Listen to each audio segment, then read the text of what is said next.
America and ours. Even the mere mention of the name, Martin Luther King, compels us to almost genuflect before the power of his memory in American life. It is a measure of the man that many people that call themselves conservatives today quote his words and even claim some part of his treasury of oratory to support their political positions. The Reverend Dr. Martin Luther King Jr., although lauded and lionized today for his role in the U.S. Civil Rights Movement, was especially in the last years of his life a virtual enemy of the state, spied on by the White House, betrayed by his friends and colleagues, and threatened by the FBI. An FBI Deputy Director, William Sullivan, in January 1964, called Reverend King, quote, the most dangerous Negro leader in America, unquote. That King is largely hidden from us today, for all we see, for the most part, are glimpses from his historic I Have a Dream speech of 1963. In 1967, a year before he was assassinated, Reverend King gave a remarkable speech in New York's Riverside Church that was titled Beyond Vietnam. But this was far more than an anti-war speech. It was an anti-imperial speech.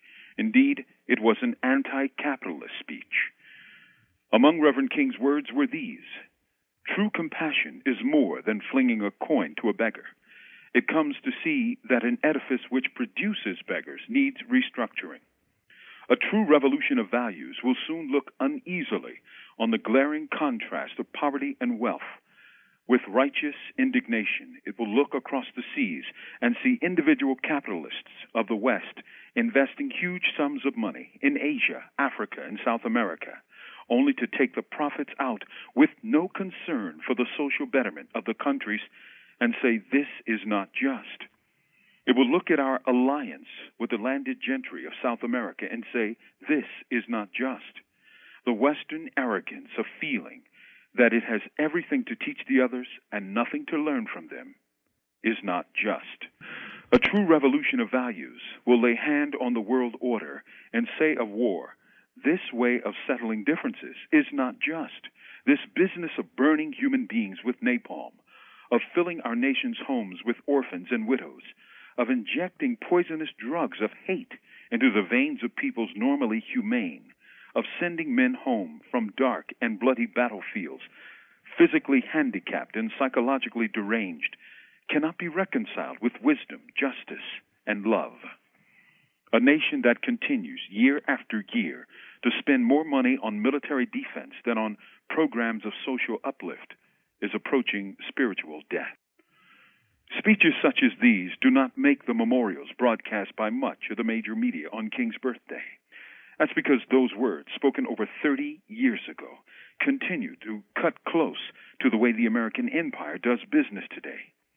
The differences between the world he envisioned and the world that exists today can be measured in miles, not millimeters.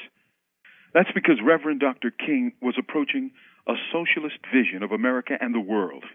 For what else could have made him, in the words of the FBI, the most dangerous Negro leader in America?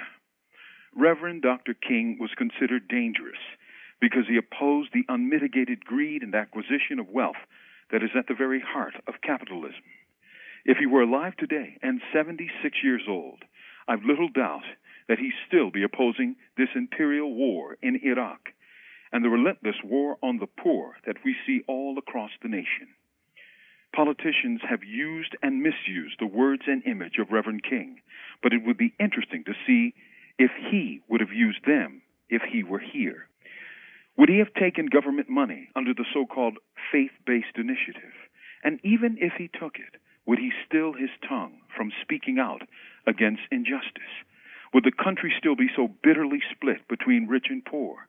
Would the black middle class be so separated from the black poor?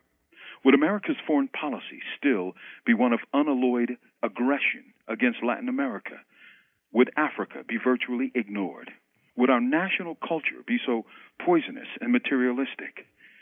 We don't really know the answers to these questions, but to think of these things gives us insight into the impact of his thinking and his passion. Much more than one black family lost something significant in April 1968. From death row, this is Mumia Abu-Jamal. These commentaries are produced by Noel Hanrahan for Prison Radio.